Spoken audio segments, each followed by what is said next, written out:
Welcome to the Traphouse podcast. Thanks for joining us. If you haven't already, please like, share, and subscribe on all social media platforms. And now a quick word about our sponsors. We have Duke Traps with us. Check out duketraps.com. They manufacture over 40 different models of cage traps, coil and long springs, and body gripping style traps, as well as one of my personal favorites, the powder-coated dog proofs. Check out duketraps.com. Need a place to sell your fur? Check out Groenwald Fur and Wool Company. Over 50 years in the fur business, the largest and most experienced direct receiver of wild fur in the world. Check out their website, gfwco.com. Top Lot Stretcher Company. They have all the fur processing tools you need to get the job done in the fur shed.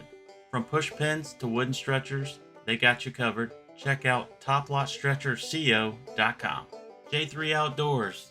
They make American trapping products designed for maximum trapline efficiency, with products like the Hags Bracket and Spring Clip, as well as the Universal Lock and Beaver Rod ends. Get the tools you need to get the job done. Find out more at j3o.com. And there's only one true way to start out the day on the trapline, and that's with a hot cup of coffee from Trapline Coffee. They have great tasting blends to choose from, as well as chocolates. Head over to traplinecoffee.com for more.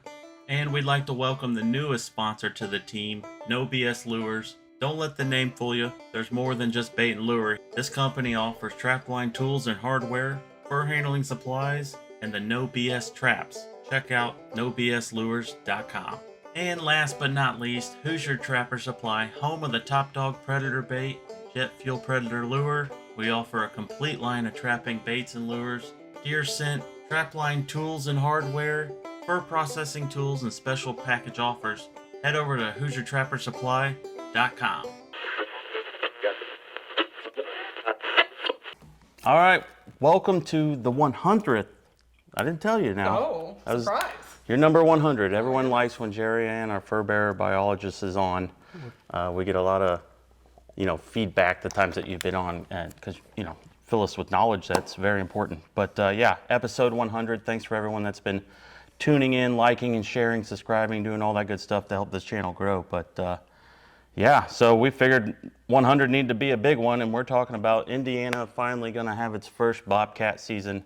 So we're thrilled to have you to kind of fill us in on what the public needs to know. Absolutely. More or less. So Thank you for having me here. One thing I want to interject really quick, and I've said it before when we've had you on there, a lot of the youth from out of state, this still kind of applies about how seasons come about.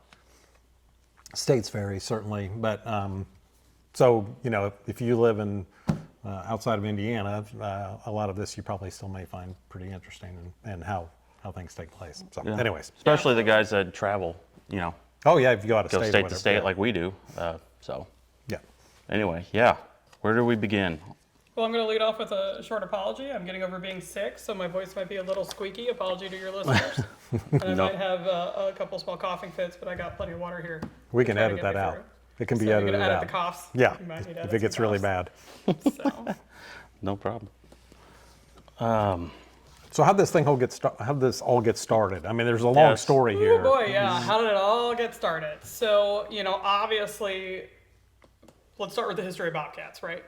Well, do you want the deep history of Bobcats in Indiana or the shallow history of Bobcats in Indiana? Well, I mean, we can certainly go back to there was none, basically, and now in the 90s they started showing up. And I actually have been giving some Bobcat talks recently, and I've dug into like the records of Bobcats in Indiana a little bit. It was pretty interesting because some of the early people who chronicled the mammals of Indiana, there was this Walter Hahn back in like 1904, and he started out with what is now the Smithsonian, the National Museum. And then he had a year of funding from IU, and he finished up his funding with a state geologist. And he cataloged all the mammals of Indiana. And he has some pretty funny accounts of there was a catamount reported in Warwick County in 1898, but there have been none heard of since then. And there's occasional inflated stories about, lions that people are seeing, but they aren't clear if they're a dog or a circus lion or a bobcat, so I don't take those into account. And he had most of his records were late 1800s, and by kind of the early to mid 1900s, he didn't have a lot of bobcat records. The Mammals of Indiana was updated in the 40s by Lyon, And he found a couple into like the 1910s, like 1 or 2 records. But probably by the 40s is when we are thinking of them as kind of extirpated from Indiana. I mean, they exist elsewhere, but they weren't here in the state anymore. But we actually published in our Outdoor Indiana magazine that there were dog hunters in Martinsville who killed a bobcat in 1930s. I think it was like 1938.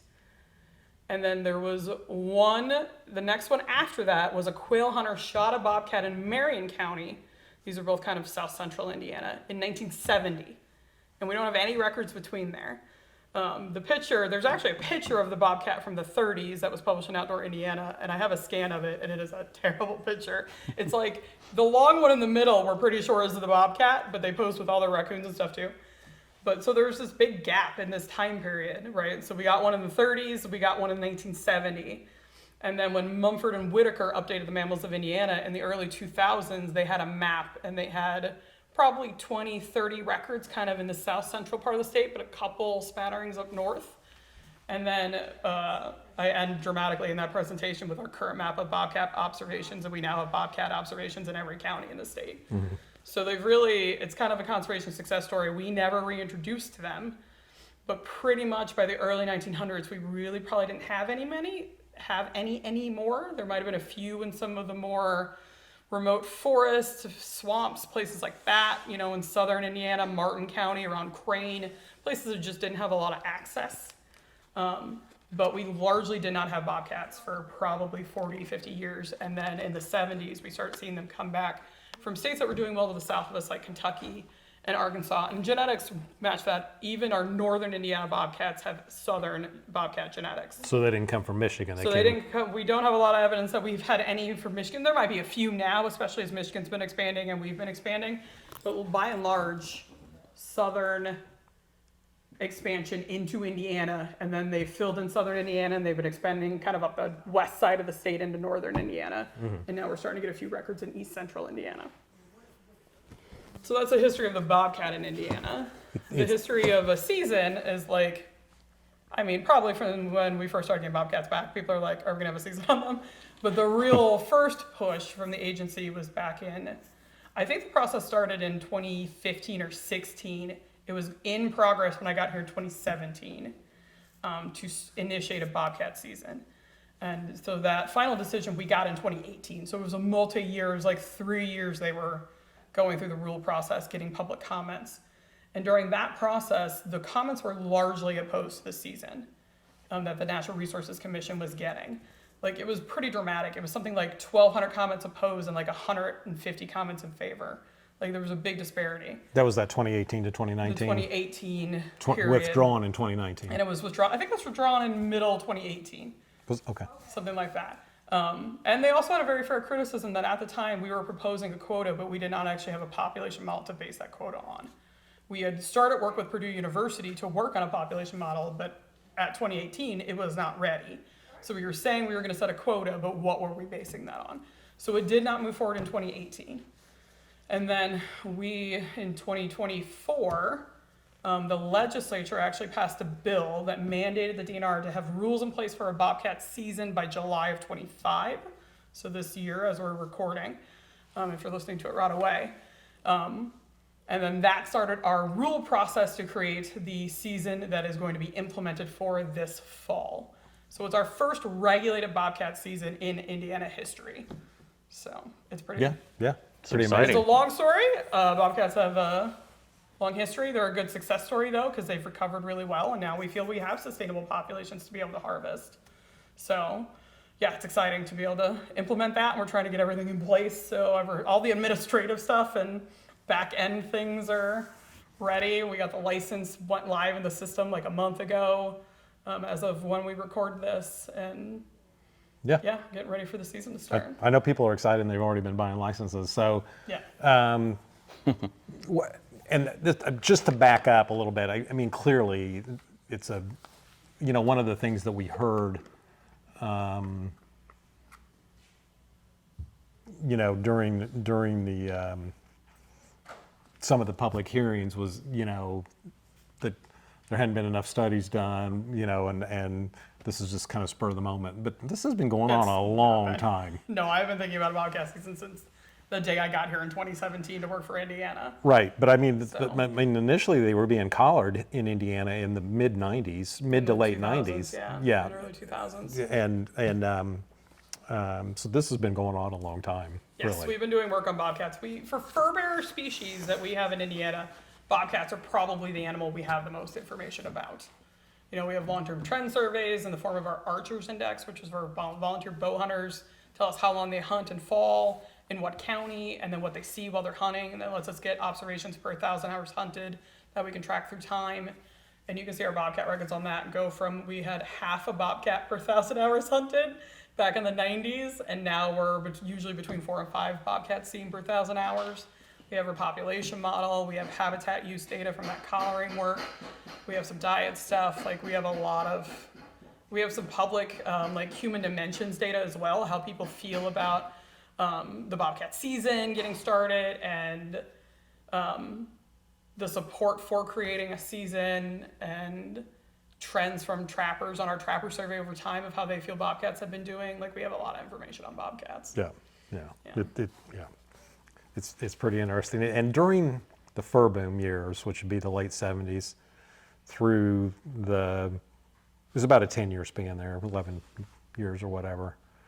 And I was buying fur at that time, and we dealt with a lot of people, and I only remember in all those years one person talking about bobcat being caught, and I want to say it was over in the Terre Haute area. Well, it was certainly the west side of the state, but and in a scenario where, say, there wasn't a CO here or whatever, people tell you all kinds of crazy stuff. Yeah. So, Oh, occasionally a coon hunter would say, well, I think we treat them because the whatever it was kept jumping out, which I guess bobcats are notorious for. Yeah, but in general, a lot of a tree than a raccoon is. Yeah. I mean, in general, though, there was just no, and of course, there's more people in the field, more traps being set than any other time in recent history, that we just really didn't have them. Yeah, we didn't have a lot back then. Because, if it was like now, everybody would just be completely annoyed because they'd be turning them. I mean, the few guys are already annoyed that they've been turning them loose. Some of our southern coyote hunters are like, I gotta turn out so many. Yeah. So, but it's interesting. I think from the trend surveys we have, I think of our kind of bobcat boom in Indiana was like the 2010s. That's when I think we hit some sort of tipping point of having enough bobcats that they started expanding more quickly, which really wasn't that long ago. That's in the last 15 years. 10, 15 years, and now they're all over southern Indiana. They're not as common as coyotes, but we still consider them common. Right. And they're expanding in the west side of the state and up north, and they're doing really great. So, the long-term goals of this, obviously, is to have a sustainable season. Yep. And a sustainable bobcat population. Right. Yeah. But that's what I meant. Yeah. So, will hunting at some point fall into the scenario of that? Do we want to talk briefly kind of what our season's going to look like? Yeah, People listening may not realize if you're not in Indiana and you haven't been reading our hunting guide that just came out. So basically, the season that we have established is going to open November 8th. It'll run to January 31st, or when we meet our season quota. Our season quota is based on our population model. It's 250 bobcats. There's a bag limit of 1. And we do have a special bobcat license that was created by the legislature that you have to buy in order to harvest a bobcat, as well as it's trapping only. So you also need whatever license authorizes you to set traps legally, and then you need your bobcat harvest license to trap a bobcat. But there is no hunting for this first season. I'm sure we will probably be adding hunting eventually. The timeline of that, we don't know. It depends on the data, and if someone decides to, the legislature could come back in a few years and be like, we want you to add hunting, and then we would implement that. But the season we're starting out with is trapping only. Was there an idea behind that, or a plan behind that, or was it? It started out more conservatively, right? Okay. Again, this is our first ever regulated bobcat season, so it is easier and better from a public acceptance to start slow and build. And I've been likening a lot to our fall turkey seasons. You know, our first fall turkey season was only 2 weeks, and even our first spring turkey season was in 2 counties for 5 days. Like most seasons, we don't come in hard and fast on, right? Right. You start small and you build, and now we have statewide spring turkey harvest. We've been having record turkey harvest the last couple of years, but our first spring turkey harvest was like 5 days, and our first fall harvest was archery only for like 2 weeks. And now we've expanded it. We've added some firearms hunting in the fall, but we did that slowly as we had confidence in more data and things like that to then add those things in. So, and we did also limit the traps that trappers can use to the ones that have gone through best management practices for trapping research for bobcats. So that is cage traps, cable devices like snares, and then foothold traps. So basically you can't set a body grip trap for a bobcat in Indiana. And if you catch one, you got a raccoon set out. Someone catches one, they just need to turn it into the CO. There's not a punishment for catching one unintentionally, and we will collect data from any of those that are turned in. But legal harvest, you can keep it, is our live restraint traps, basically. The footholds, the cable devices, and our cage traps that we know have gone through those humane trap research standards for bobcats. So not to get real specific, but I guess I kind of need, does it actually have to be a cable device, or are you just calling generally snares, legal snares? Legal snares for Indiana. Okay. Relaxing Which, lock. I mean, cable devices are Right. snares. And for Indiana, we have a requirement that if it's the circumference is more than like 15 inches, which is basically a raccoon size. So, Right, very small. And it's very small. Anything you're setting for a coyote or bobcat, you have to have a relaxing lock on. Right. So, Right. Okay. and those all have, in Indiana, a 24-hour trap check regulation on them. Yeah. All the devices that are allowed. So if they did catch, for instance, in a body grip trap by accident, like you said, they would have to turn that in. They will not, even if they had a bobcat permit, they still cannot keep that. Correct, yeah. You just Okay. have to turn that one in. So you feel like trapping it, there's definitely more control over the trapping than if you Yeah. just open a hunting season. And it's a smaller group of people, right? Again, it's Right. like starting fall turkey with archery only. That is the more limited activity, less people participated in it, and it often has kind of lower success rates. So there's people out there trying to catch them, but they're not all going to be successful doing it. Right. And you know, we don't actually know how many fur hunters we have because it's just a general hunting license. Right. We think we have somewhere in the neighborhood of 25,000 fur hunters-ish, maybe. We're not sure. Trappers, we know we have 3,900 trapping licenses we sell, and about 3,100 of them are active. Right, so it's just a conservative way to bring in a season slowly, and then we look to build from there. So I think correct me if I'm wrong, but I believe in Wisconsin when they had a wolf season a few years ago, it was hunting and trapping both. And basically, by the time the trappers got their traps set, the hunters had the quota filled and went way over because it was just so fast. And of course, those opposed were like, "Oh, you guys went crazy and you're You killing all the mass wolves." slaughtered wolves. Yeah, well, I Yeah, think was the the public answer to perception. that, I think the answer to that was there's more wolves than probably what they thought. no, I think there is as many wolves as they thought. It's just people, because of the amount of opportunity and the number of people interested, there was so much short-term pressure. People were selecting for the highest success rate activity, which is hunting with dogs, because they allowed wolves to be hunted with dogs in Wisconsin. Right. Right out of the gate. So there were these dog hunters that were running raccoons and bears and things like that, and they know where all the wolf packs are. So first day, they can go put their dogs out where they know the wolf packs are and get people wolves, and it was closing within a day. Right. But they But went yeah, trappers significantly. didn't have time to even get steel in the ground, Right. basically, and the amount of time before dog hunters were filling up the quota.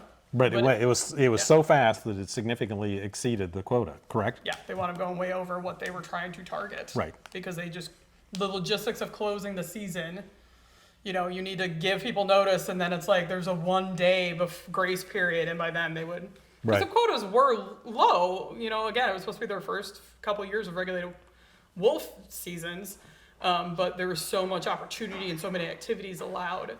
They were closing so fast, they were going over their quotas, and it really led to some people having a bad taste in their mouth afterwards, you know, Right. so. Right. While we're talking about the quota, we have a quota of 250. The season's over when the quota's met. Yep.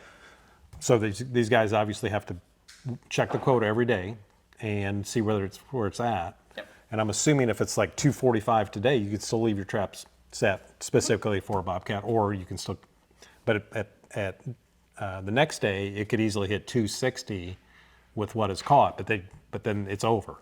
Yep. So you have a grace period. There's actually not much of a grace period. With otters, there's like a 48-hour grace period. If you catch an otter within 2 days of the season closing, you can keep it. That's not true for bobcats. So bobcats caught the same day the season closes can be kept, but the next day they would have to be turned in. Right. We have it set up in our license system where people will be getting emails as we're approaching the season closure. So anyone who has a license that would be appropriate for Okay. bobcat harvest, whether that's a lifetime trapping license, the youth hunt trap, or the bobcat license, they'll be getting emails at 200, 225, and then they'll get an email when the season closes, as well as it being available on our bobcat season website. That way we're hopefully communicating Right. well as we're getting close, so people know and should get an email when it closes so they can go get their traps, and if they have bobcat specific traps out, get those pulled and things like that. So Right. we're hoping the communication, that's what we have in place for otters, and it seems to work really well. Right. We honestly don't go that much over our otter. The couple years we've closed our otter harvest, I don't think we've ever gone more than like 15 over our quota, our season quota. Right. Just because people know it's coming and they're prepared for that and things like that. So Right. But I guess but if it's a 245 and it goes to 260 and the season's over that day, then that's that over those Yeah. 10 over. Those guys are okay. yes, Yeah, absolutely. Yeah. Okay. Yeah, and any other bobcats caught that day are still Right. But the next able to be day, kept. But the next day, not so much. most of the traps are going to be live restraint traps, so you should just be able to let them go the next day, right? Right. But if you have one that something happened and it is dead, then you just need to turn it in. Yeah. So Okay. How And we about, should mention too, not, these numbers and the quota and everything, but it's also in select counties. yes, there's 40 counties, mostly southern Indiana. Basically, it makes like a swoop, and it's based on suitable bobcat habitat and where we have a lot of observations of bobcats. So there's 40 southern counties and a couple west central counties, kind of going up to Park County, which is our big covered bridge county. So if you want to come travel to Indiana for the first bobcat season, you can go somewhere like Park County and see some beautiful covered bridges at the that's same right. time. That's right. Yeah. That's right. But yeah, so basically mostly southern, a few west central counties, but 40 counties. So yeah. So how about roadkills? Roadkill is actually not a legal method of take. Okay. So you cannot pick up a roadkill and count it toward your bobcat harvest permit. There is, however, a separate roadkill salvage permit that you can get for bobcats. Okay. But for that, you don't get a CITES tag. That permit is your legal proof of possession and allow you to get it tanned and things like that. But you don't check it in. Like the other thing with our bobcat season is we have something called check-in game where you report your harvest. Otters are already in the system, so are deer and turkey. Deer and turkey have 48 hours because we're not tracking toward a quota. But with the season quota for otters and bobcats, you have 24 hours after you've caught an animal to check it in online. And that's how we track our progress toward our quota.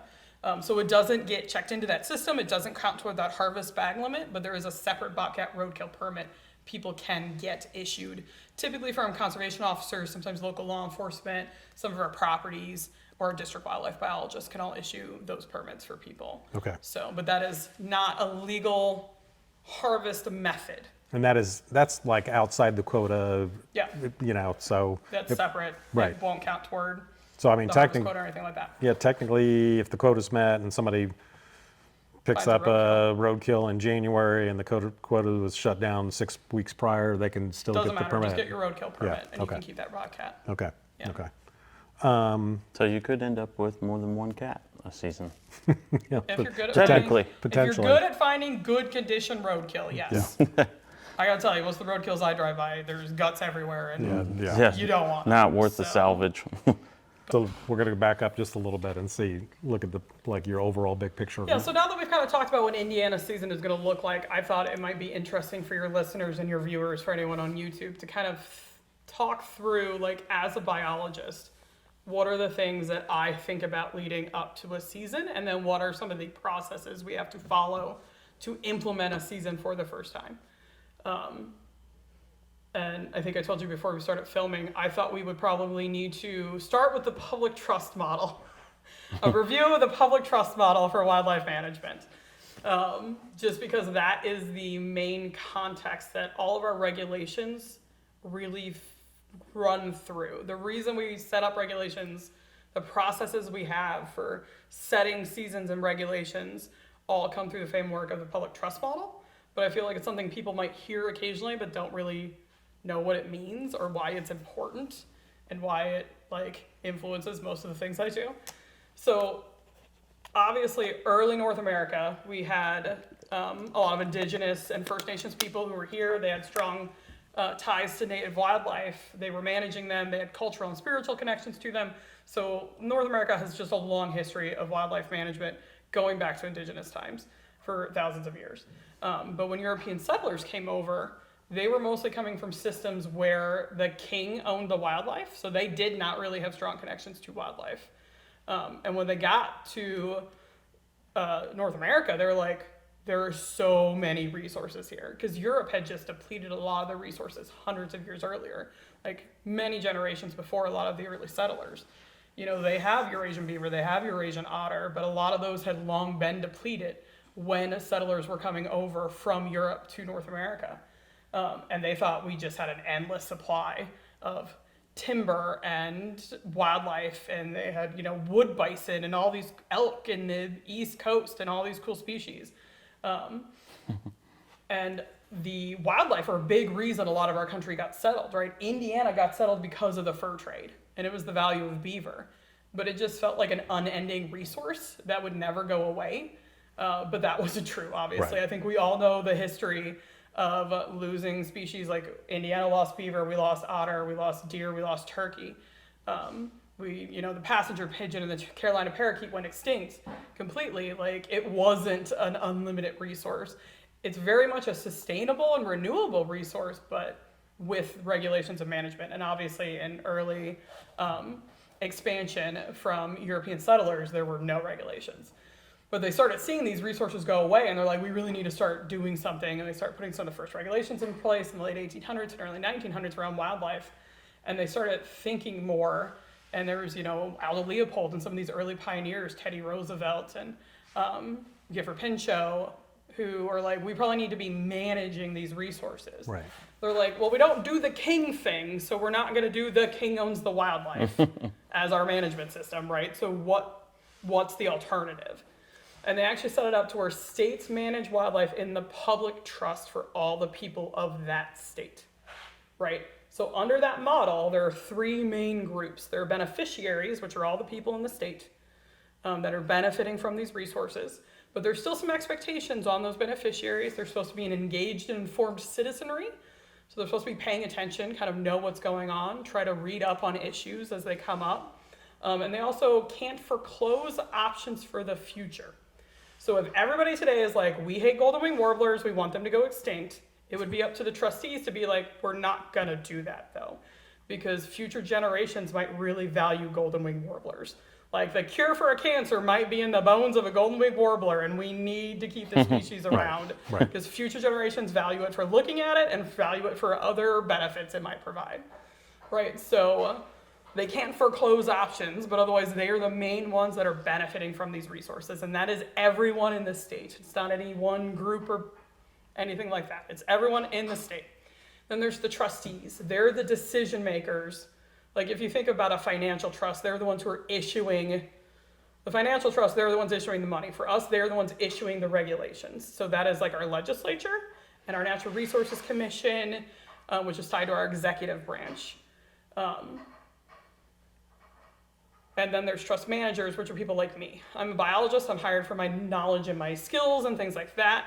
I collect data and I can provide recommendations up to the trustees.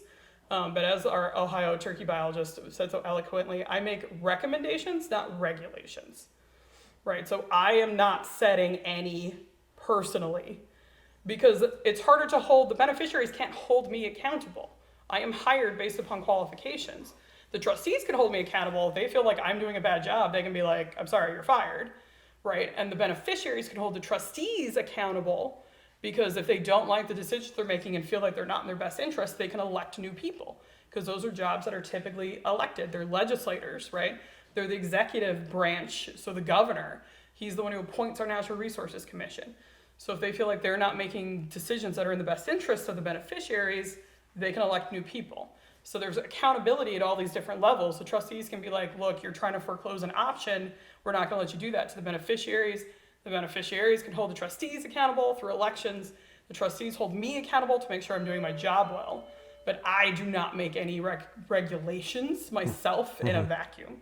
I collect data and I can make recommendations, but then those go up the chain and they think about, the trustees are thinking about the big picture and like what is in the best interests of the people of Indiana, which is part of why our Bobcat season didn't move forward the first time. They're like, we don't think right now is the right time and that this is in the best interests of the people of Indiana. So they didn't move the season forward. But the second time, you know, we had the legislature basically gave us a mandate to do it, but we also had a lot more data to back up the decisions and the recommendations that our Natural Resources Commission was comfortable with. So that's a little bit of a highlight for the public trust model. In the United States, this is how all your states work. It's a little different outside the country if you're listening somewhere else, but it's probably an interesting insight about how we manage wildlife differently. I studied abroad in Germany, and it was really interesting to talk to them about like wild harvest and hunting and wildlife management over there versus over here, because it's a very different model. So we're kind of unique in that regard. But that kind of sets the foundation for like when we are thinking about regulate, as a biologist, when I am thinking about there's an opportunity for a new season we have never had before, what do I need to think about if I am putting together a recommendation for our trustees to consider on this? Right, and I made a little, I kind of brainstormed a little cheat sheet that I brought today of all the different things that I was thinking through, like what do we think is the best fit for Indiana for this season? So, and like one of the big things obviously is what data do we have? Like I said, in the 2018, we didn't have a population model up and running yet. We had some of the long-term trend data and things like that. But we worked with Purdue to get a lot more of our data analyzed and ready to go for this most recent iteration. And as I said earlier, I think we got a lot of good Bobcat data now. But there's always gaps, right? Our population model is not perfect and it shouldn't be stagnant. Like we're not going to use the same model forever. It's based upon collaring data from the 2000s, right? Bobcats have probably changed a little bit since then. We have more Bobcats, so there's more habitat that's filled up, and they probably have smaller home ranges now. And at some point in the next, hopefully, couple of years, we can do some updated work to get updated Bobcat home range information and habitat use information to keep updating that model, which is kind of an interesting contrast because we have two different models for Bobcats and otters in Indiana. We have an age at harvest model for otters, and we have a habitat-based model for Bobcats. There's pros and cons to all kinds of population models, and there's a bunch of different types out there. The age at harvest model, we get updated data every year. So we are constantly updating that model with fresh data coming in. And that's why you collect the That's the why carcasses. we collect carcasses in Indiana. It's mandatory turnover of vertebrate otter carcasses. From there, we get teeth, which we age, and we are constantly updating that population model. So we can hopefully respond more quickly as we're seeing, oh, they're just doing well. Maybe we can expand. We just opened our statewide for otter trapping last year because we thought our population was doing okay enough for that to be fine. Sure. Bobcats, it's a habitat-based model. Habitat does not change that much, right? So it's based upon home range size and habitat. The habitat's not going to fluctuate a lot, but to update that model, we have to do updated collaring work to get updated home range sizes, right? So that's a lot more intensive. It's a lot more expensive. It's not going to happen as often. But you don't have to turn in your Bobcat carcass if you're in Indiana. Because we don't need that age data because we have a habitat-based model. So we have two different population models and they both have pros and cons. We know it's a very conservative model for Bobcats, but we want to keep updating that and keep that up to date. But we know nothing's perfect, honestly. Right. But it's the best data we have, and we're very confident this will lead us to a sustainable season that also balances, because again, we're managing for everyone. There are people who like to view Bobcats, people like to photograph Bobcats, they get really excited when they're on their trail camera. That's a valid way to want to interact with Bobcats too, and we don't want to have that opportunity lessened because we have a season. Right. So we're trying to balance things, and that's actually our mission statement of our division. I like to bring up our mission statement a lot for the Division of Fish and Wildlife because it's enriching the quality of life for present and future generations by balancing the benefits of Indiana's fish, wildlife, and habitats. And I really like that mission. And it's something that I try to do in my day-to-day job is making sure we're trying to do that public trust model, thinking about everyone and not just any one group, but like how do we try to find balance So we think this season will hopefully be sustainable long term. We'll be able to keep building on it, but it's not gonna like send our bobcats into a tailspin decline where suddenly people don't get to view them anymore. Right, and that's a good answer for the people that say, well, I'm not a hunter or a trapper, but I still like to see a bobcat. So, Yeah. I mean, that, Yeah. that's just a good, Yeah, we care just a about good that answer. too. Yeah, We want this resource available for everyone who wants to interact with it in some way. right. But I think, on the other side of that is, they're pretty elusive. And it's Yeah. not like you're just gonna go walk around in the woods and potentially see one, probably very not. often. No. Guy sitting in a tree stand, that's being Quietly still, hunting, yeah. he's most likely to see one actually. Yeah. So, versus really, even a trapper, we're gonna see him in a trap, but in just running around in the wild, They're probably not. yeah, Very we rare. don't, we just There don't. was even a story a trapper told me the other day. They were in a different state of time, obviously, because it was our season's not open, but I forget where they were. But it was a bobcat on a drag, and they couldn't find it, and they thought it had run really taken off.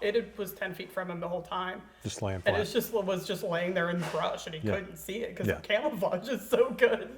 We've had that happen more than once, so which So, we've documented. People So get yeah, so excited to see them on their trail cameras. Yeah. Yeah. And occasionally, there was a big Potato Creek State Park a couple years ago. There was one that was hanging out by a pond in the daytime, and people were getting to photograph it and stuff, and people just got so excited about it. Yeah, and I agree. It's very They're very neat cool. animals.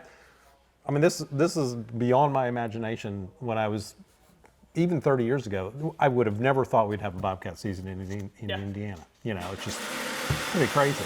So Yeah, and like I said, I think it's part of a great success story of bobcats. yeah. But people are like, well, why aren't we doing it year round, no limits like coyote? And it's like, no, we're not Too much, there too yet. fast. So fast.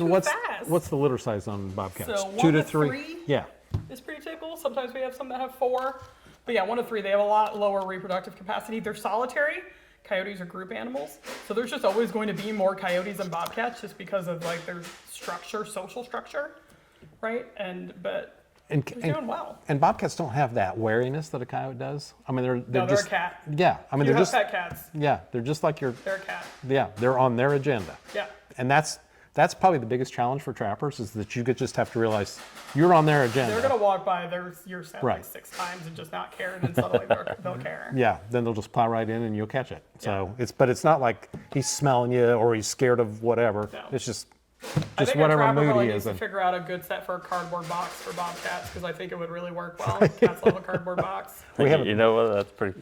You just gotta Pretty figure out the funny. right way to get the trap with the cardboard box set up. But I think cats just love sitting in a box. Yeah, So that's where our cat at home, we've got all this fancy towers and stuff for him, and he likes that stuff. But if you put a cardboard box on, he's going to be in that cardboard box. Yeah. Yeah, that's just the way it is. So yeah, I mean, even in zoos, they put them out for lions and leopards and all kinds of cats, and cats just want to sit in a box. I don't know why. Really? Yeah, they just love sitting in boxes. so there's this thing that they use for coyotes. They call it a tire set, like an old tire set. Yeah, I've seen the tire set. So we could just call the bobcat the box set, box set. cardboard box set. I like it. Somebody needs to figure one out. So I think it would work. Yeah. Let's try it. But I get that call sometimes from public. They're like, we saw a bobcat, but didn't run away. And I was like, have you met a cat? They're not, even if they want to leave, they don't want you to think they want to leave. Right. So they're Yeah. less likely to run like a coyote will. They're going to saunter with a lot of Yeah. attitude away from you. Yeah.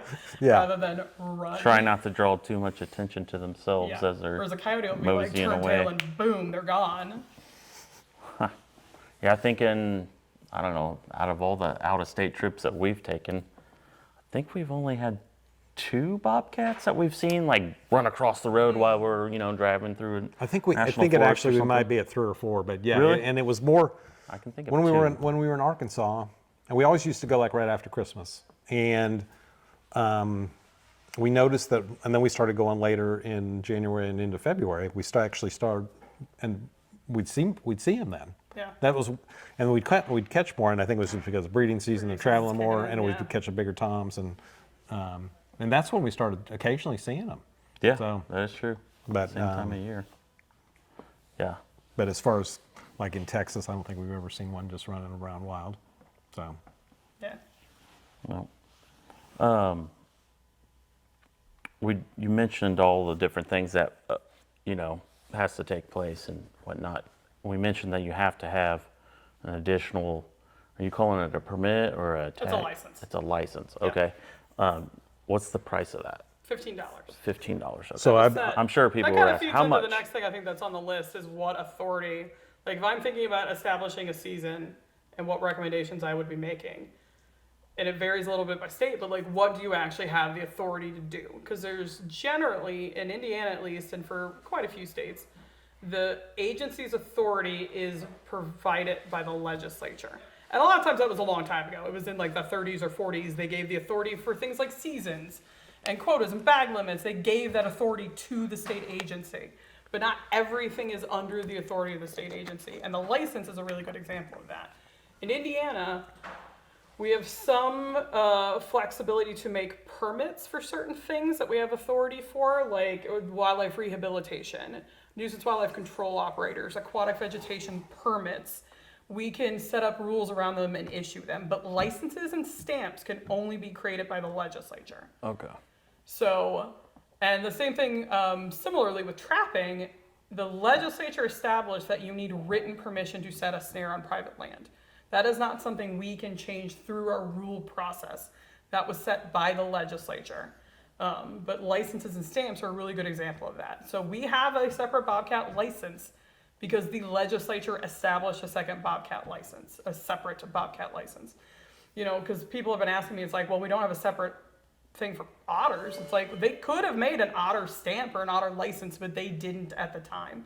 But I think it will be a net benefit for Indiana that we have a separate Bobcat license long term, because there just is more scrutiny on Bobcat harvest. Mm-hmm. Like if you think nationally across the United States, a lot of the most challenged harvests are cats and bears, right? If you are from Florida, you know about the bear season stuff down there, New Jersey bear season stuff. Maine has had a couple attempts to limit their bear season, and out west there's a lot of mountain lion stuff. You know, there was the Colorado Bobcat mountain lion lynx bill that went to ballot initiative. You know, California's been rolling back for their bobcat seasons. It's often cats and bears that have the most scrutiny around harvest on them as species. And wolves. And wolves. Yeah, where we have wolves. That gets tied up in a lot of ESA stuff that some of the other ones don't get tied up in, but absolutely, wolves are on there too. What's the ESA stand for? Endangered Species Act. Right. Yeah, So absolutely. we need Gets to tied up clarify in that, yeah. More complications because of the Endangered Species Act and things like that. Grizzly bears, too, are another bear that gets tied up in some of the Endangered Species Act, but still has a lot of scrutiny on it in that bear category. But I foresee us long-term managing bobcats more like what we think of as the specialized harvest species, like turkey and deer. Whereas really with river otters, our long-term goal is for them to be treated the same as beaver, right? We want them to have the same seasons. We will eventually, hopefully, go away with our season quota. Hopefully someday we even get to the point where we're comfortable not having a bag limit, right? And they are just... You just go catch them if you want You to. go catch them just like you would a beaver. You know, that's what we're trying to get to. I don't think it is very likely we will ever manage bobcats through harvest like we do coyotes, where it's just unlimited year-round on private land in Indiana, like long seasons. Which states do have that? Some states do have that, right? It depends on the state. But with the way our society is moving and things like that, I don't think Indiana, if we had established that, if we had bobcats 50 years ago, and that's what our season's always been, like, we might see challenges to it, but we would probably still be able to maintain that for a while. But because we're just bringing in a season now, because we didn't really have bobcats 50 years ago. Right. I don't think we're ever going to be like Texas or one of those states where it is year-round harvest. But that is some of the things that varies on the states, what regulations you've had in place, what your state values. Because again, each state's managing for its people, right? So what does your people value and what do they want and what do they think is the right decisions with some of these species really matters when an agency's thinking about their regulations. But bringing in a season is different than managing an existing season. So, but yeah, it varies a lot with what states have the authority to do. Like there's, you know, in North Carolina, they can't set fox trapping laws, the agency can't, because I think it was like the 70s. The legislature took that authority away, right? So if a county wants a fox trapping season, they have to pass like a county resolution and that has to be ratified by the General Assembly. So fox trapping seasons in North Carolina are very patchy and it's county specific And it's county-specific regulations of what you're allowed to do and what the season is and all that stuff. Because the agency does not have that authority. That's really messy. It's very messy. And some states are like that, and it's often for certain specific things that it's kind of complicated like that. And it, a lot of times that happened a long time ago when at this point, and people are like, was this like this? And we're like, oh, we're not really sure, but this is what it is. It's the way it was always done. And I know, shout out to the North Carolina Trappers Association, they've been trying to get something more consistent, give that authority back to the state agency, but it's, a hard process when you have to go through legislation to do that and stuff like that. So we're fairly fortunate in Indiana. We have authority for most things around season dates and tools that we allow and things like that. Like if we want to add a new caliber for turkey, we can do that through a regulation. And there's only a few things like the licenses and stamps and the written permission for snares that are in legislation, but a lot of the other things we have the authority to set through our Natural Resources Commission to make those ultimate decisions. Yeah. So that can vary a little bit by states and how they're structured and what their governing body looks like and what authority the legislature's given them and all that stuff. But Yeah. This is crazy. Yeah. it's a lot of stuff. We're only on bullet point 2, I think, of my list of what I had to think about when I was thinking about a season. Oh, yeah. Well, I think I've technically hit 3 because it's like, what are your long-term goals, right? Like I said, like with otters, personally, my long-term goal is to manage them like beaver. Yeah. Very similarly when it comes to harvest season. Bobcat, I am thinking them because I also have turkeys in my program. I'm the Furbearer and Turkey program leader. I have been thinking about bobcats much more like turkey as far as having their own regulations and seasons and tools and all that kind of stuff. Which is interesting for you too, as far as having that title. You're Yes. seeing how the bobcat interacts with the turkey, Yeah. and you're having both that all in front of you. Yeah, it's very That's pretty interesting. I've only had turkeys. I've been the Furbearer biologist the whole time I've been here. But I got turkeys about a year, and it's almost 2 years ago now. I think I'm approaching 2 years that I have turkeys added to my program. And people are like, what? Why? And I was like, there's some logic here.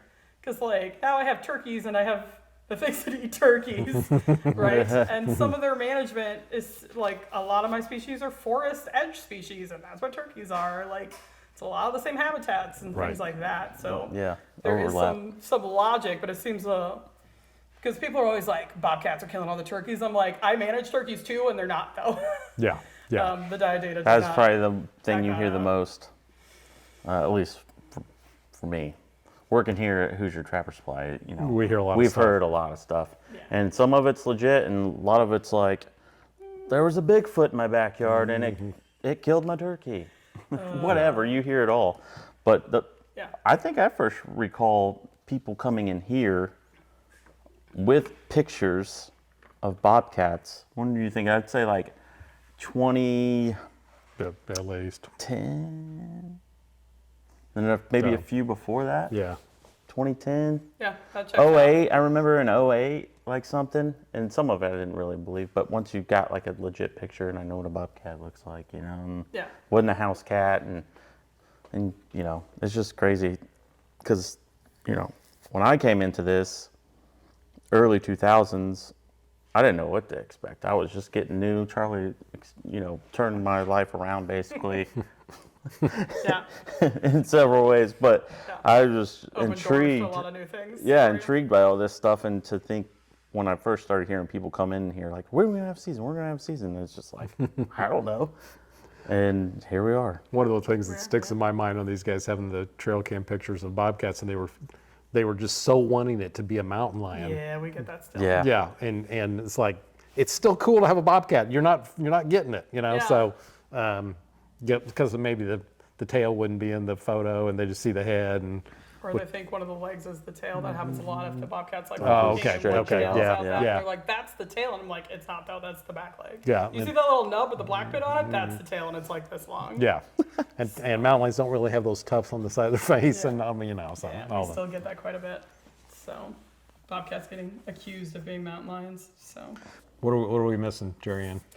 Yeah, so a lot of the things that I was thinking about are some of the stuff we've talked about, what we wound up implementing, right? Of like, do you start out with trapping and hunting or trapping only? We chose trapping only just to be more conservative, bring it in more slowly. But then tools and equipment, right? Like there are not limits on firearms for fur bearers, really, but there are for things like deer. And for turkey, you can only use certain firearms. So, like, if you're bringing in a season, and if we were bringing in a hunting season, or when we eventually bring in a hunting season, we'll have to think that through. Like, I suspect we would not have limits on firearms for bobcats because we'd probably just keep it consistent with what people use for other fur bearers, but it's something you still need to think about. Like, are there any pros and cons? Is there anything you wouldn't, for either safety, like human safety reasons or ethical considerations, not want people to use to harvest a bobcat? And for us, when we were talking about trap types, we thought a lot about the best management practice for trapping, and we talked a lot about like body grip traps, yes or no, and things like that. And we opted for no, and that doesn't mean we won't someday, but for starting out, we focused on those trap types that we know have been tested for that humaneness and efficiency and selectivity.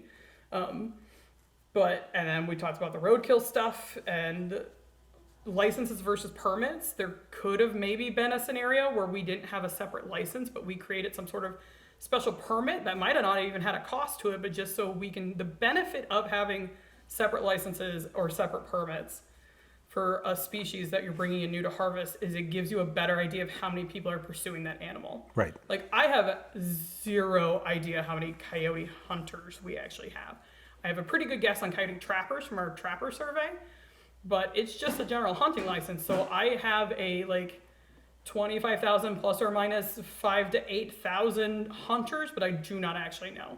By having a separate license or a permit that you issue, you have a much better feel for how many people are pursuing that species. And it also gives you the opportunity to survey them, to ask them, like, were you satisfied with your season? Like, what do you think the barriers were to you getting out and catching a bobcat? Like, we can ask them direct questions that's really hard to ask a lot of our other fur bear hunters because we just don't know who they are. Mm-hmm. So that's another benefit of having those kind of separate either permits or licenses. The legislature created a license for us, but some states have permits. Like Illinois, when they brought on their bobcat season, you enter a lottery and they issue permits. So they know who they're giving the permits to.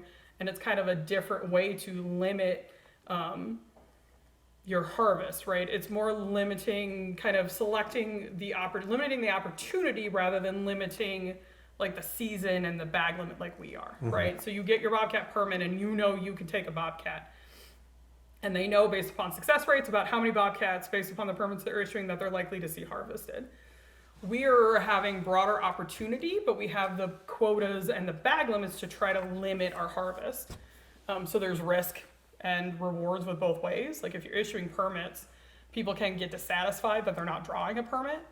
Like when I worked in Wisconsin several years ago now, people were having to wait 10 years for a bobcat permit and they were very salty about it, right? And it also increased demand. There was really interesting economic things happening with supply and demand dynamics with bobcat permits. And people were switching away from trapping to the higher success rate opportunity, which again was hunting with dogs.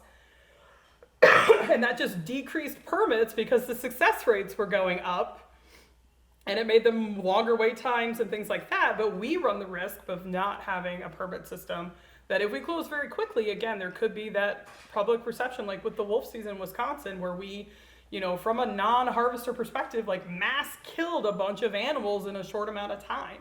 So there are kind of pros and cons for all those different choices of whether you have like a permit drawing versus having other like season quotas and things like that instead. But you have to think through, like, what do we think is going to work best for us? And if we're finding out it's not working well, like trying to shift. Like it could be if we get 3 years in and we're closing really fast and it's leading to negative public perception, that we shift, try to do something different, like maybe try a permit system and things like that, because we want to make sure that we keep public support for a season. Like we know from our human interventions data, survey data, that the general public of Indiana was neutral toward having a season, but we don't want to then slide those people into negative toward a season because they think we're killing too many too fast. I see that more as a positive than as a negative. That depends on who you are and how you feel about bobcats, right? Yeah, but I guess because if you're like, my logic is if they killed them if the season closed in 10 days, because we met the quota, it means that there's a really good healthy bobcat population, particularly if it goes 2 or 3 years like that. Not necessarily, because it depends on the effort people are expending to harvest the bobcats, right? But So if people are working really hard to catch their bobcat, no matter how many bobcats are out there, harvest quickly doesn't necessarily mean populations are stronger than we thought. It could just mean people are trying really hard to catch every bobcat they can. So fast harvest doesn't necessarily equate to stronger bobcat populations. But again, that's why having that separate license will be nice, because we can actually hopefully survey people and understand what their effort is. Like how many traps did they have set for how many days before they caught a bobcat? Or how many traps did they have set for how long and they never caught a bobcat? So we can keep track of that effort through time.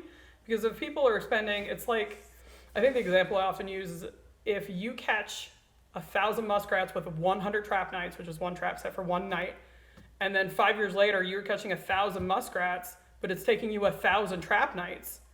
That actually might mean you're catching the same number of muskrats, but you're having to work a lot harder to do it, which actually could mean that your muskrat population's not doing as well. Right. So really, the effort information is more important than time to harvest for giving hints at how the population might be doing. But I think that is kind of a misperception of like, well, they closed the wolf season in one day in Wisconsin. That means there's way more wolves than they thought. It's like, no, there's probably exactly how many, they had a range, right? They knew a minimum population and they think it's plus or minus this many. It's probably where it was. It's just people were working really hard at the highest success rate activity to get those wolves as quickly as possible before the season closed.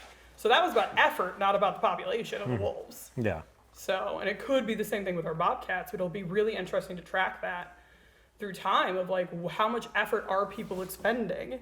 Because like, yeah, if they set one trap for one night and they're catching a bobcat, like, yeah, bobcats are probably doing okay if they're able to catch them that quickly again, especially as we talked about cat behavior earlier, right? Cats are often going to walk up your set 5 times and be like, I don't care about you. Right.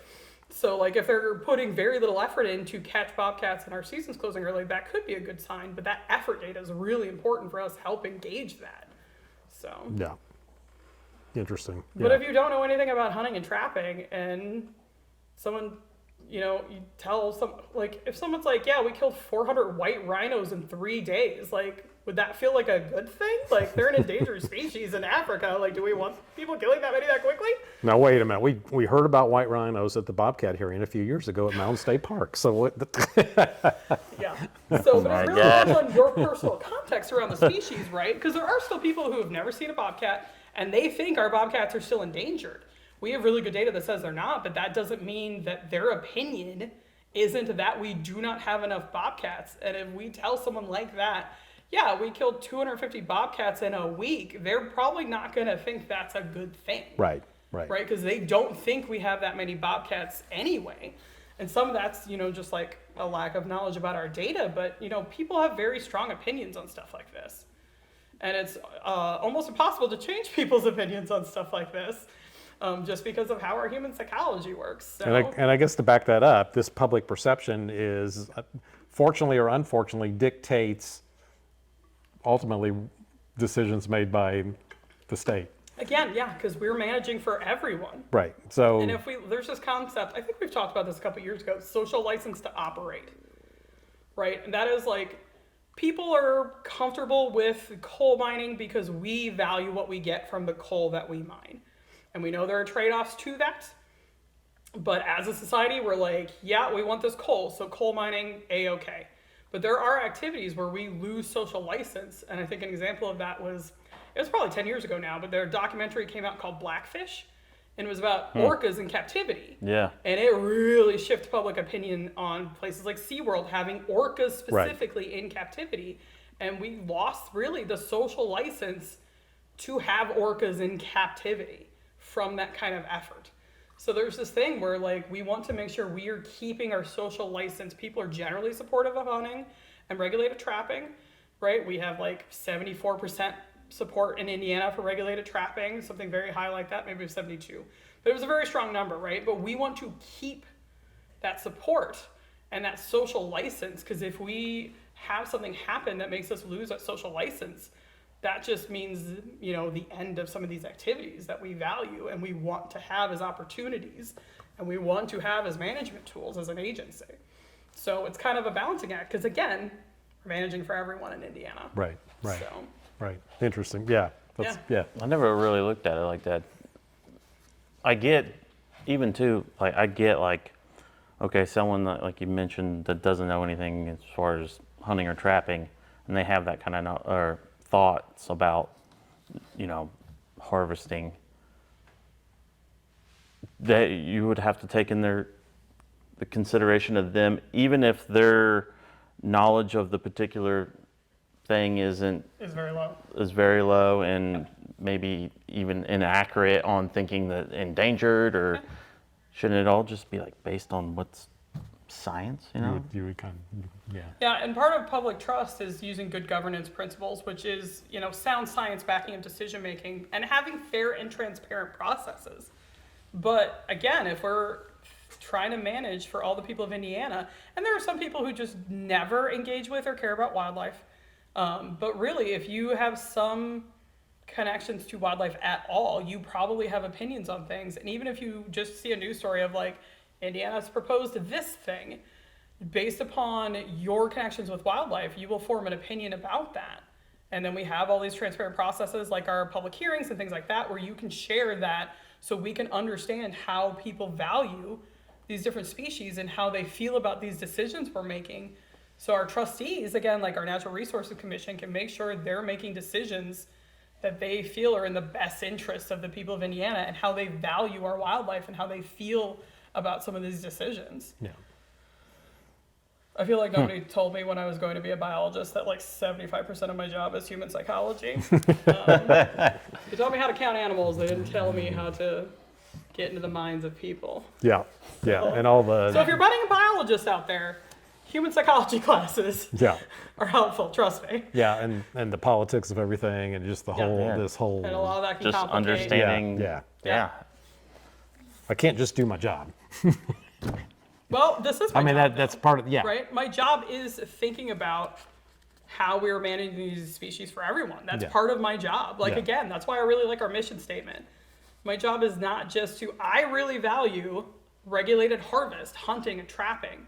But I have to think about that in balance with other ways people value wildlife. And that's why we've been doing some cool economics research lately. We've been doing some cool human dimensions and social surveys lately to try to understand those ways that people value these animals so we can be better decision makers. Yeah.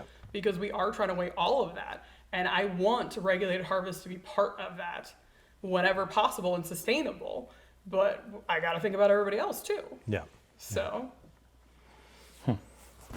So what else do we need to know? CITES. Yeah, let's talk about CITES. Oh, yes. Yeah, talk about CITES for a little bit. Bobcats are a CITES species. CITES is the Convention on the International Trade of Endangered Species.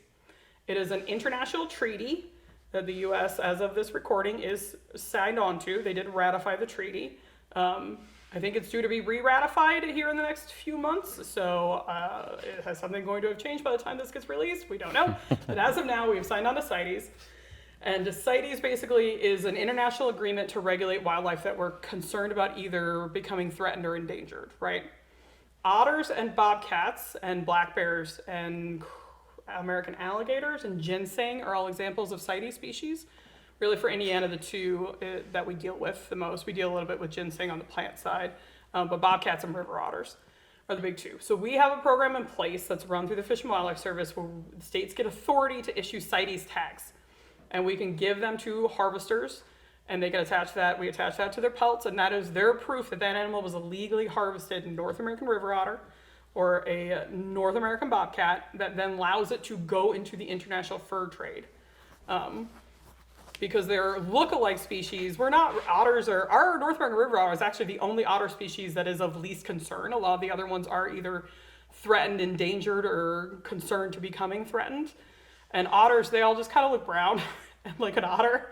So it's really hard to tell their fur apart. Like the marine otter in South America and the Asian small-clawed otter, like they just all look like otters, like what you picture a brown otter to look like. So those tags are really important as we're sending these international markets, which is where most of our fur goes, is internationally. And if we weren't part of that treaty and didn't have that program, our otter and bobcat market would probably fall through the floor just because there's not enough U.S. demand for it and would be really hard to export them. So it's a really good program, but it's also a program that comes with extra steps for the harvester, right? So if you catch an otter or you catch a bobcat, in Indiana, you have to then come register it in person to get your CITES tag. And we get a little bit of information from you, like your check-in game number and some of that kind of stuff. And for otters, you turn in the carcass to us because of that population model we talked about. With bobcats, you just need to separate the pelt from the carcass, bring the pelt in, we'll put a CITES tag on it, and you're good to go. We don't need the carcass for bobcats. But that is kind of unique to those two species. Like, we don't have to worry about CITES for beaver or anything like that, because they're not on that list of look-alike species. The bobcats on the appendix 2, like otter, are, because again, they're least concerned. Bobcats are doing really well across North America, and they're expanding, as we've seen in Indiana and Illinois, Ohio. A lot of us have seen increasing bobcat populations in the Midwest, where we had lost them. But they look similar to Iberian lynx and some of these European lynx species that are either critically endangered or threatened. So that CITES tag is important for people to show this is a bobcat that we are not worried about when it goes to that international market. Right. So, Right. and states vary a lot on how they implement CITES, right? Some states will just, you can call and they'll mail you tags. Indiana has taken a little more control over our CITES tags. We want to see the harvester in person to attach their CITES tag to make sure we're doing all the documentation we feel comfortable with to meet the Fish and Wildlife Service's obligations and stuff like that. But CITES varies a lot by state and how they feel about the program and things like that. So it might vary in your state, but in every state in the United States, you need to get some sort of tag if you're harvesting an otter or a bobcat. And there's some states that have state tags for other species. Like in Wisconsin, they have tags for fisher, right? Because they want additional information on fisher. They're kind of a limited harvest species and other permit species up there. So some states have extra animals that they have state tags for, but bobcats and otters are the main two fur bearers that have that CITES tag program that's kind of more, it's international, honestly. But we're implementing it through our Fish and Wildlife Service, so. Right, and it is in every state, in all the states that we've trapped bobcats in, we've, before you leave the state, you gotta have that CITES tag in place, or, particularly when you're out of state and doing that, so. Yeah. So what kind of time frame are we talking about as far as, like, I catch a bobcat, I have to come get it tagged in person? Yeah, so the rule is 15 days after the month of harvest. So if you harvest a bobcat December 31st, you have until January 15th to come get it tagged. If you harvest it December 1st, you also have until January 15th to come get it tagged. So it's 15 days after the end of the month in which you harvest it. Oh, okay. Oh, of the month, a particular the month. Okay, I was thinking, So what if you about the catch a season? bobcat on November 9th, if you're putting traps in the ground, you're going to put them in the ground November 8th when our season opens. You catch your bobcat on the 9th, you have until December 15th to come register that in person. But that's to get the CITES tag, but you have to check it in online. Yes, but you have to check it into our check-in game program within 24 hours. That's how we track the progress to the quota. So there's kind of two steps there. There's the check-in game, which again, if you trap otters already, you're very used to using, or you hunt turkey or deer, it's the same system. Check it in online within 24 hours, bring it in person to get CITES tag 15 days after the month of harvest. Which that check-in on a daily basis, well, if you catch one, is based on the quota of 250. That's how we track our progress toward that 250, is you checking that in. Right, and just to reiterate, that's very important that anybody wants to keep a bobcat, they have to keep an eye on that quota count. So. Okay. So at minimum, say I catch one last day of that month, I'll have at least 2 months to get, or 2 weeks to get it skinned and tagged. Brought to one of our Furbearer registration stations. Okay. To get it skinned. And if you're taking it to a taxidermist, which does happen, if you know you want to get it taxidermied, it is good to talk to your taxidermist up front of like, hey, I'm going to try to drop a bobcat. I want to bring it to you. But I'm going to have to get it tagged. But taxidermists usually like to skin. You're a taxidermist, you like to skin it yourself so you can meet the specifications to fit the form, right? But if you just talk to your taxidermist in advance, be like, hey, I'm going to need it skinned out within 2 weeks, but then it can be in your freezer until you have time to get to it, and just let that taxidermist get it skinned out the way they like, get it in to get it tagged, and bring it back to them. That's usually what we recommend if you're thinking about getting your bobcat for this first season taxidermied. Yeah. So one thing that we do on trips in particular, to save time, we'll skin out just like a portion of the face so a tag can fit in through the eyelid and out the mouth, and you can seal it. Is that allowed without bringing in the whole skin? That should be okay for bobcats. For otters, because we keep the carcass, you have to have it fully separated on otters. For bobcats, as long as they get that CITES tag in, because you're not turning in the carcass, that should be fine for bobcats. Okay. So. That's good to know. Yep. That'll help me too while I'm here. When people bring in stuff to mount or tan or whatever, I'm like, no, we can actually get that. We can do that right now. Yeah, we can get that tag in a little easier. So. Yeah. Cool. And then some of the other things we're thinking about when we're thinking about a season is like, we have a quota and bag limit system, but there's some, if we had set structures up certain ways, what if we don't meet our season quota? Do we want a special late season that allows additional harvest opportunities? I don't foresee that being a problem for bobcats where we're not going to meet the quota, but some point down the line, as we see that quota come up, like that could be potential. Like, do we want a special, like, say we have hunting. This happens with deer, right? You have your firearm season, but then there's like a late muzzleloader season. Like, is that something we would want someday for bobcats where like, okay, here's our season quota. If we don't meet it, then we're going to have a special like 1 week bonus season where you could try again kind of thing. Yeah. Obviously, we are not implementing that, but it's something that I thought about of like, depending on how we wind up structuring this, do we want opportunities for additional harvest if we don't meet the season quota? Right. It's something we could do. States sometimes do that. Again, with deer, we have, handgun seasons and late muzzleloader seasons and things like that. That could be something that we could implement for a season at some point in the future. And it's something like I had to think through. Yeah, because a lot of that number will probably be depicted on weather. Yeah. If you have a complete washout rain month, a lot of guys will just wait till that stuff's over before they go set their traps and things like that, or early freeze up. December can get pretty brutal sometimes. Other times there's not even snow on Christmas. Right. And November can be hard because with deer firearm season stuff, a lot of guys can't even get access to the properties they trap until after deer firearm season is over. Which aligns with. And then if we get an early freeze up in December and the ground's not really great for setting foothold traps, a lot of that can change the harvest and stuff like that. Right. So. Right. And obviously for our season, we didn't implement anything like that for now, but it's something I was thinking about, like, what are all the various combinations of like season structures and things like that we could do? Because like with fall turkey, we have archery comes in October 1st, and then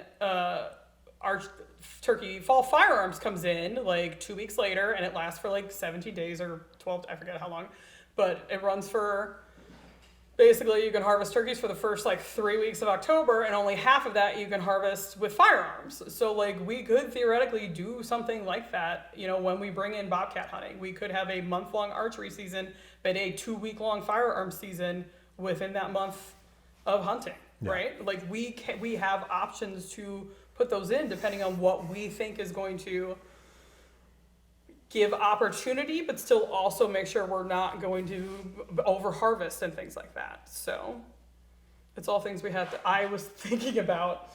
Again, I've been thinking about this season for 8 years now, probably, various combinations. So, and then we had for otters a Trapper Ed requirement. If you're younger than 10, you have to pass a Trapper Ed course. So there was the talk of, should we do the same thing with bobcats? We landed on no, because I think the big concern with otters was the idea of setting like 330s in water and the safety of that with younger kids, which wasn't the same concern with land trapping for bobcats. So we wound up not implementing for bobcats, but it's something we were thinking through. Like, should we mirror otters with our Trapper Ed requirement, or do we feel like that concern was kind of otter specific and we don't have the same concern with bobcats? Yeah.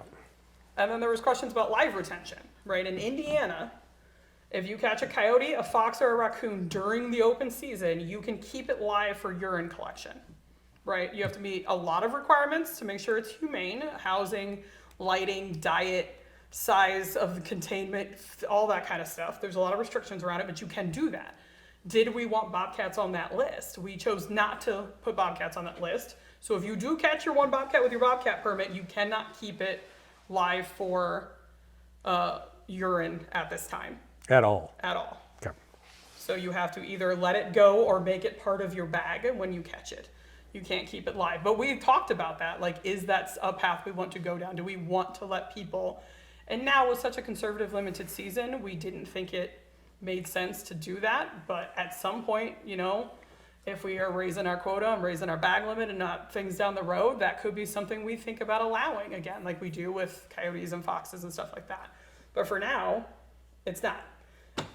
Yeah, and then when we're thinking about considerations for selling, in Indiana, we allow all parts and pieces of fur bearers to be sold. States vary on some of that, though. There's some states where you can sell the fur, but not the skull or the glands, or you need a permit to sell the skull. I think when I worked in North Carolina and Virginia, you couldn't sell any other part of the fur bearer except the fur. Like, they couldn't legally sell skulls and all this kind of stuff.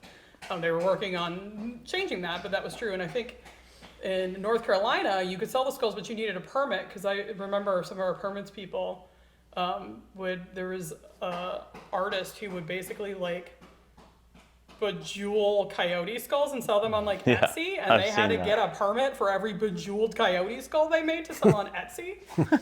So that could vary a lot by states. In Indiana, we are generally you can sell all parts and pieces, and so we maintain that for bobcats, but we wanted to think through, is there any reason we shouldn't maintain that for bobcats?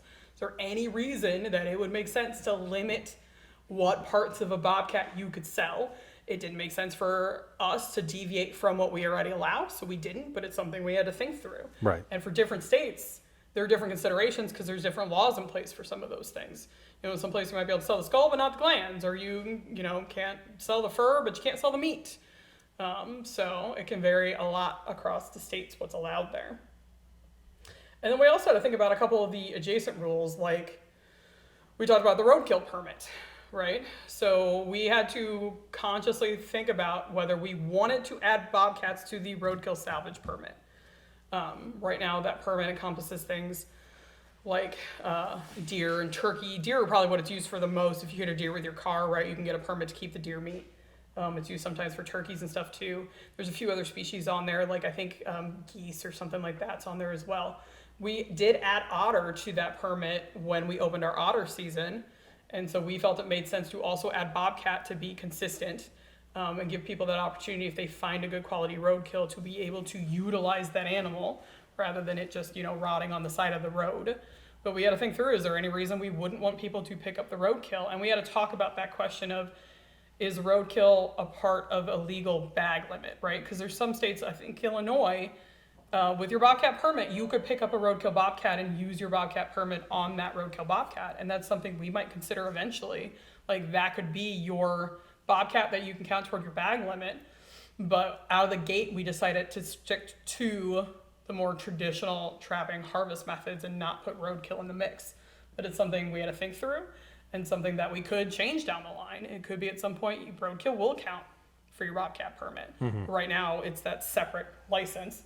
And then actually things like breeding and possession permits. So there's something in Indiana called a game breeder's license. Right.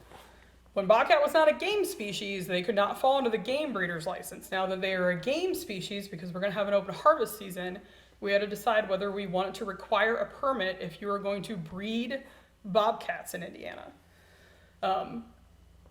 Basically some of that. You can't legally take a bobcat out of the wild to breed it or have it in captivity. That's true for all of our wildlife. But if you buy a bobcat from someone else, or you buy a couple bobcats and you want to breed them, there are ways that you can do that. But now that they're a game species, we could add them to that game breeder's permit, basically. So now you will need to get a permit in order to do that. And that, again, I think we have like one person who does that. It's not a high number in Indiana, but now it's just a way to make sure we are tracking how often that's happening more easily, because we have this permit now that you have to get. But just thinking through things like that, which is like, I don't know, if you're just like a licensed trapper, you're not thinking about our game breeder's license, right? But we had to think through, like, what is every adjacent rule? Like, is there any wildlife control operator rules we need to think about changing because we have a bobcat season? Is there game breeder permits we need to think about? Roadkill permits we need to think about? So I think we actually changed like 3 different sections of rule when we initiate the bobcat season. The roadkill section, salvage tag, the game breeder, and then the actual bobcat rule that specified the details of the season. So it's a lot of stuff. It is a lot of stuff, but I'm glad you guys got through it. But we're here now, and on November 8th of this year, we'll have our first season, and hopefully it goes well. Yeah. So we will see. Yep. I think it will. So Like the only downside's weather. I mean, at this point. So yeah. But we'll see what happens. It'll be interesting. yeah, it's exciting. So the licenses, the Bobcat license is on sale. It went on sale like a month ago, so people can go buy that now if they want to get ahead of things. Again, a reminder: you need the Bobcat permit and a license that allows you to trap legally. So if you have a lifetime trapping license, that substitutes for your Bobcat permit. We sold lifetime trapping licenses a couple decades ago. We don't actively now. But if you have that lifetime trapping license, that substitutes for your Bobcat permit, so you don't need to buy the Bobcat permit. But if you just buy an annual trapping license, you'll need your annual trapping and your annual resident Bobcat. And then the other kind of interesting thing with the licenses is if you have a youth who wants to trap a Bobcat, the youth license is a youth hunt trap combo if you're a resident. Because of that, your youth will need to pass hunter ed in order to buy that license before the Bobcat season. For hunting, there's apprentice licenses you can get to not need hunter ed to still get a license, but the apprentice licenses do not apply to Bobcat trapping because those apprentice licenses are typically hunting licenses and we're not allowing Bobcat hunting. So if you've got an Indiana youth, a resident youth who wants to trap Bobcats this year, just make sure they get their hunter ed in before the season opens so they can get their youth hunt trap license and go trap that Bobcat. So if you were 16 or 17, you're still considered a youth until you're 18. 18, yep. What if they just bought an adult trapping license? I'm guessing they could probably do that. It's just more money, right? Right. The adult trapping's like 20, the youth is 7. Right. So if they're willing to pay the extra fees, I'm guessing you could get around it. But Interesting. that hasn't come up Yeah. yet. And I probably need to check with our licensing people to be sure, but I think the license You heard it on system- here. Call and check the one before. barrier to that might be that our license system only shows you the licenses it thinks you qualify for. So if you were registered as a youth in the system, they will probably only show you youth licenses. That would be the only. So that would be the hard part is I don't know if there's a way to get around the license system only giving you youth licenses as an option. Yeah. So, but I don't know that legally there would be I don't think there's a rule that says you can't buy a more expensive license if you want to. I think the problem would just be the system's not set up to show you those other licenses. So No. you probably just physically can't. Can you buy in person anymore these days? Yeah, you can. So what if you? They still go through the computer though. But it still goes through the same license system. It's just Walmart logging into it instead of you logging into Okay. it. Or, Dick's Sporting Goods or whatever mom and pop place you go to buy your license. It's logging into the same system. So they will pull up your customer account to sell you the license. And again, if you're a youth, it's probably only going to give them the youth license options. Okay. So, The only other scenario I was curious about thinking about, say somebody that's not an outdoorsman whatsoever and they have chickens and it's more of a nuisance deal they're trying to get rid of. What are they legally allowed to do? Yeah, so Do there's they a have to get a license? they do not have to. If it's happening during the season, they could buy their Bobcat license and try to trap it, and then they could keep it. Or they could let a trapper have access to their property if it's during the open season still. But we have a whole separate process.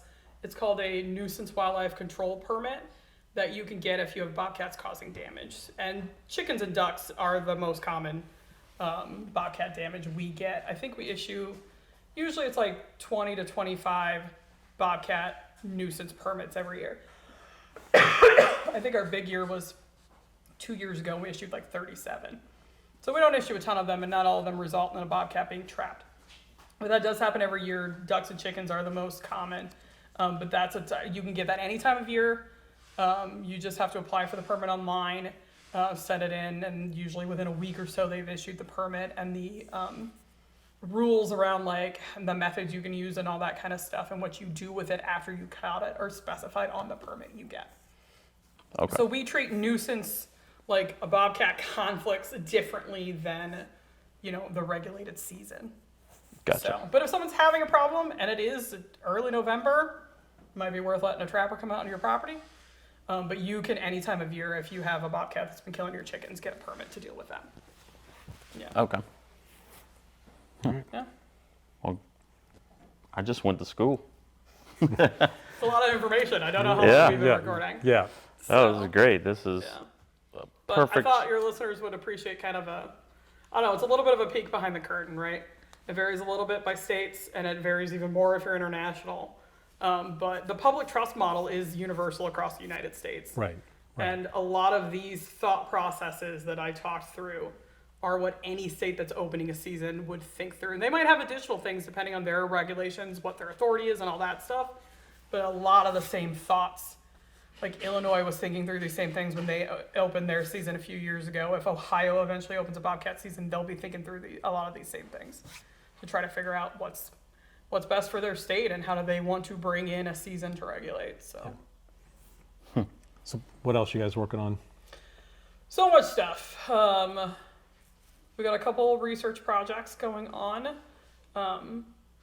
We're wrapping up some economics research. We're doing some really cool like feeding stuff right now to try to understand what people spend on money to feed wildlife and to resolve issues around feeding wildlife. So like how much do people spend to remove raccoons that are getting into their bird feeders kind of thing? And then how much are they spending to feed birds? And we did some really cool how people value wildlife for viewing and how people value wildlife around their homes. And actually from that Bobcats, I think our average like viewing value for Bobcats was like $37. So we know people really value getting to see them when they're out recreating at like parks and stuff like that. But we got some really cool data from that. That project's wrapping up early next year. And the big goal of that project is to try to give us a bunch of pieces of information and try to build a model that'll help us understand if we make a decision, a regulation decision, if we're gonna extend the raccoon season, how will that affect all the people who value raccoons and in what ways, right?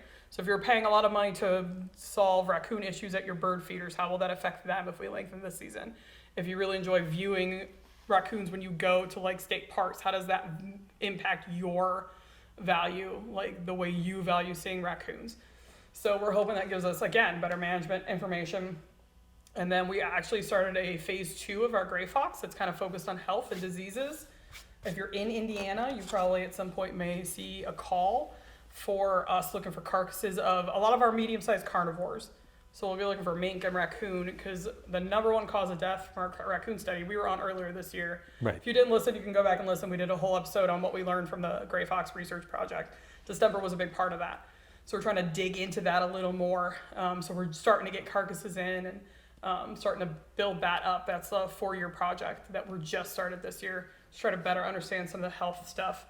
And then I've been working with Purdue University to work with some students, some undergrad students who want kind of research experience, but that are small capstone projects. So not like big grad student projects, but they're undergrads who kind of want to do a student poster, get a little bit of research experience, but that it's at a manageable level for them as an undergrad. And we got 3 students right now that I've been working at. One actually just graduated, but she was actually looking at if we have suitable habitat for fisher in Indiana. We think we had fisher historically. Back in the 1800s, we haven't had fisher in a long time. But if we ever were not actively reintroducing fisher, and we're not pursuing it right now, but if we ever wanted to, one of the first questions we need answered is, do we actually have any habitat a fisher could live in? So she did this habitat analysis. Cecilia Parton is her name. And we do have some fisher habitat. The last analysis that she was wrapping up, we realized at the end of the semester we were probably a little too conservative in how we calculated it, so she's rerunning it this summer. It's basically trying to figure out, like, we have some suitable habitat, but is there any patches big enough to sustain an actual population, right? Because if you have like 100 acres here and 100 acres here and 100 acres up here, that's not going to be a fisher population, right? Because there's just not enough space, even if there's little pockets. So do we have any big patches of habitat we think would be suitable for fisher that could sustain 20, 30 female fisher in them? That could be, if we ever decide to go down that road, be places where we think it most likely fisher could actually do well, and we could establish and have some connections and actually have a population of fisher. And there were some pretty good looking areas kind of around Brown and Monroe County, our Morgan Monroe State Forest, Yellowwood State Forest, that we think have potential. But she's wrapping up that analysis, and then she's hoping to get it published. That we just kind of have that, should we ever want to go down that road in the future. of another cool reintroduction. Like we reintroduced otters, but like, is that a future one we could consider? Maybe, but we need to make sure that there be a place for them to be. I know you're very invested in the Fisher reintroduction. I see that. So we talk about that quite a bit. I think potentially it's very exciting. So yeah. And then we have another student who we had, as part of our first phase of the gray fox, we had someone kind of model where we would expect to have gray foxes based upon where the public has seen gray foxes. And there's another student who's going to be spending this fall putting some cameras out at some of the sites that the model said we should have gray foxes to see if we can actually find gray foxes at any of them, especially in some of our kind of central Indiana habitat that's probably a little more marginal and we don't get a lot of reports from that area. So she's going to be putting out cameras to see if we can pick up any gray foxes in some of these areas that modeling suggests we could have gray foxes, but do we actually have gray foxes? And then there's another student who's took our otter harvest data, our daily data by county, and he's pulling in weather variables like we talked about, because weather can really impact harvest, and try to see if there's any patterns that would help us kind of better predict when we might be getting close to otter season closure. So like if we have like 3 inches of snow, then we see harvest drop off, right? Or if we get a warm snap in January, then our harvest picks up. And see if there's any obvious trends there. Like it's a huge, he pulled in so much climate data. It's like a massive data set.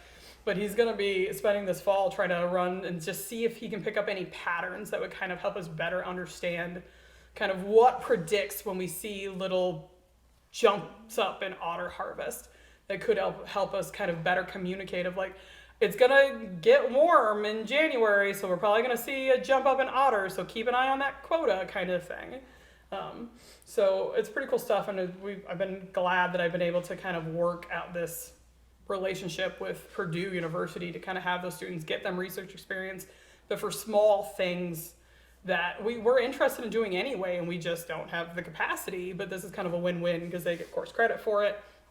We get some analysis done for us, and it's a really great system. And then we contributed some muskrats to a multi-state muskrat health project. They're wrapping that up this year, so we should have some info on that next year. There was like 20 states involved in this project, so it's pretty cool, like big scale. Are we seeing any trends in diseases or contaminants or things like that with muskrats? I think we contributed like 20 muskrats to that, but they're wrapping that up. They had some preliminary data a few months ago, and nothing was jumping out at that point, but they had quite a few of their samples to get through still. So it'll be interesting. That'll just give us some good baseline health data on muskrats, because muskrats are another species that we think they've declined over the years, but we don't really know why, and they're kind of one that's kind of on everybody's radar to maybe dig into a little more in the future at some point. And this should just give us some good baseline. Like if we're gonna do muskrat research, we would want to make sure to look at this thing because it was popping up as a potential issue on this kind of baseline study data. So yeah, lots of cool stuff happening. There's probably others. Oh, we're also wrapping up some work. We call it an ecosystem services project, but we had collected scat for a different project for coyotes and bobcats, and researchers at Ohio University and working with Purdue University are using updated kind of genetics techniques. It's called meta-barcoding to identify the diet items in those scats that we collected from coyotes and bobcats. So we should get some good updated diet information. And we're hoping to kind of use it to see like what are the services that these animals provide to the ecosystem by like eating mice and voles which can be crop pests, and mice which can spread diseases like Lyme disease. Like what are kind of the benefits of what they're eating and what are the negatives of what they're eating when they eat things like livestock or deer, turkey that people really value. So they kind of want to look at those trade-offs once they get this updated diet information done. So it should be good. We'll get some update diet information. I will probably have more information to be like, actually, bobcats don't eat that many turkeys. I hate to break it to you. Because we had one study in the 2000s and they didn't eat a single turkey. And I think bobcats eat turkeys if they can catch them. I think they're just not good at catching them because turkeys are too skittish. But yeah, we should have some good updated diet information here, probably in the next, I think that one goes through June of next year. I think it's turkeys are too skittish and there's easier alternatives. You know, it's just kind of what it comes down to. A lot of voles. From some of the prelim data they were showing us, it's vole city for bobcats. They love a vole. Yeah. They're in voles all day, every day. Yeah. Occasional rabbit, but they love a vole. So It's funny, a lot of the deer hunters that come in here, and I don't know if you guys have seen this on the actual survey, but the deer hunters will come in here, and the squirrels, a lot of times they see bobcats chasing squirrels, or even a squirrel in the bobcat's mouth. Yeah, I feel like if I get photos of a bobcat and it's carrying something in its mouth, it always seems to be a squirrel. Weirdly, but Yeah. and they definitely are eating squirrels in some of the prelim diet stuff. But like, I guess just 'cause the vole, they just like swallow it, so no one sees one carrying one around. But they're eating a lot of Yeah, them. you wouldn't, yeah. But yeah, it is funny. I do get quite a few of if it's a bobcat holding something dead, it is usually a squirrel. Yeah. Often a gray squirrel. So they love squirrels. Oh, So- cool. But yeah, lots of stuff happening. We're very fortunate. Yeah, no kidding. Yeah. We're getting to do some research and stuff like that. So Well, Indiana's very fortunate to have you. And while, Thank you. while we wrap this up, I want to remind everybody, the ISTA, Indiana State Trappers Association, will have their convention coming up 19th and 20th. of 19th and September. 20th, which you will be there. I will be there. Yep. Right. And then the Chapter 7B Fur Takers rendezvous will be here at Hoosier Trapper the 26th and 27th, and you'll have I'll be here an on associate. Saturday. You'll have an associate here on Yeah. Friday. My research biologist Annie will be here on Friday, and I'll Right. be here on Saturday. Right. So Geriann will be available at both of those events to Yeah. answer questions. If you're from Indiana or in a nearby state, come over and visit us. You can Yeah. talk to me in person. Yeah. So Yeah, make sure you come to the rendezvous. We're celebrating 50 years of the Fall Rendezvous. in Indiana, Mhm. yeah, for the 7B. For Yeah. the particular For 7B, chapter, that's Chapter awesome. 7B here at Hoosier Trapper Supply. So Yeah. Yeah. 2 And- days, music, food, raffles, Yeah.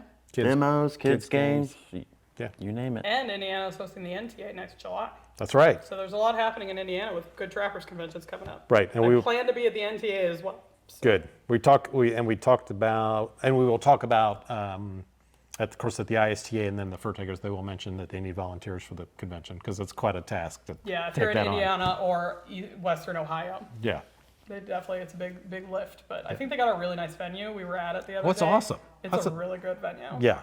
Yeah. So in Richmond, Indiana, which is where it's being held, is like really opened their arms to, they really wanted this event. So, and it's a lovely fairgrounds. So Really nice it'll be a fairgrounds. good, Yeah. I think it'll be a good NTA. So, Yeah.